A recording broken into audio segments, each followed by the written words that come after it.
अस्सलामुअलैकुम।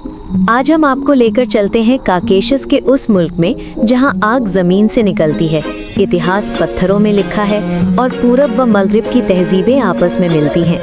ये है अज़रबैजान, जिसे दुनिया लैंड ऑफ फायर के नाम से जानती है।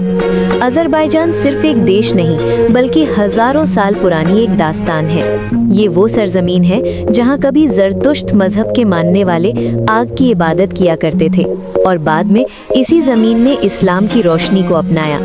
आज भी यहाँ आग और ईमान दोनों की निशानियाँ एक साथ दिखाई देती हैं। अज़रबैजान की राजधानी बाकू कैस्पियन सागर के किनारे बसी हुई एक अनोखी शहर है।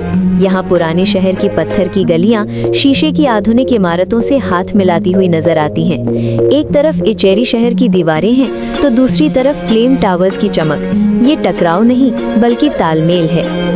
बाकू की हवा में समंदर की नमी है और इतिहास की खुशबू। कभी ये शहर तेल की वजह से पूरी दुनिया की नजरों में आया था। 19वीं सदी में बाकू दुनिया के सबसे बड़े तेल केंद्रों में से एक था।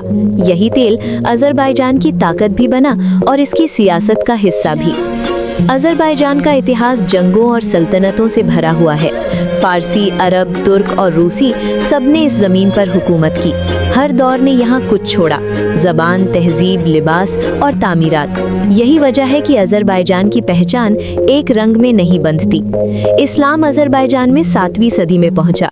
आज यहाँ की ज़्यादातर आबादी मुसलमान है, लेकिन अज़रबैजान का इस्लाम सहनशीलता और अमन की मिसाल माना जाता है। मस्जिदों के साथ साथ गिरजाघर और सिनेगॉग भी इसी ज़मीन पर मौजूद हैं। ये मुल्क अपने अंदर कई मजहबों को समेटे हुए है। अज़रबैजान की कुदरत भी उतनी ही हैरान करने वाली है। यहाँ की पहाड़ियाँ, हरियाली से ढकी घाटियाँ और कैस्पियन सागर का नीला पानी सब मिलकर एक मुकम्मल तस्वीर बनाते हैं। गोबिस्तान की चट्टानों पर बनी हजारों साल पुरानी नक्काशियाँ इंसान की शुरुआती जिंदगी की कहानी सुनाती हैं। ये मुल्क अपनी आग के लिए भी मशहूर है। यानार दाग, वो पहाड़ी जहाँ जमीन से लगातार आग जलती रहती है, अज़रबैजान को सच में आग की धरती साबित करती है। सदियों से ये आग बुझी नहीं और शायद यही इस मुल्क की रूह की पहचान है। सोवियत दौर अज़रबैजान के लिए आसान नहीं था। मजहब पर पाबंदी, पहचान पर दबाव और सख्त हुकूमत सब कुछ इस दौर का हिस्सा रहा। लेकिन 1991 में आज़ादी के बाद अज़रबैजान ने खुद को फिर से खोजा, अपनी ज़बान, अपनी तहजीब और अपनी सियासत को नए सिरे से खड़ा किया। आज का अज़रबैजान एक मजबूत, खुद मुख्तार मुल्क है। तेल और गैस इसकी अर्थव्यवस्था की रीढ़ है, लेकिन साथ ही ये मुल्क टूरिज्म, कल्चर और इंटरनेशनल डिप्लोमेसी में भी अपनी जगह बना चुका है। अज़रबैजान के लोग सादगी पसंद हैं।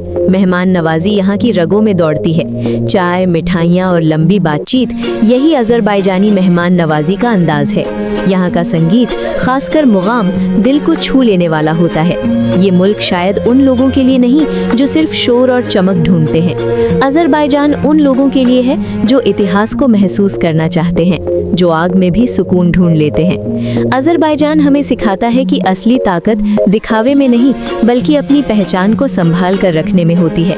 ये मुल्क चुपचाप आगे बढ़ रहा है, अपनी आग को जलाए हुए, अपने वजूद को जिंदा रखे हुए। और शायद यही वजह है कि अज़रबैजान एक जगह नहीं बल्कि एक कहानी बन जाता है।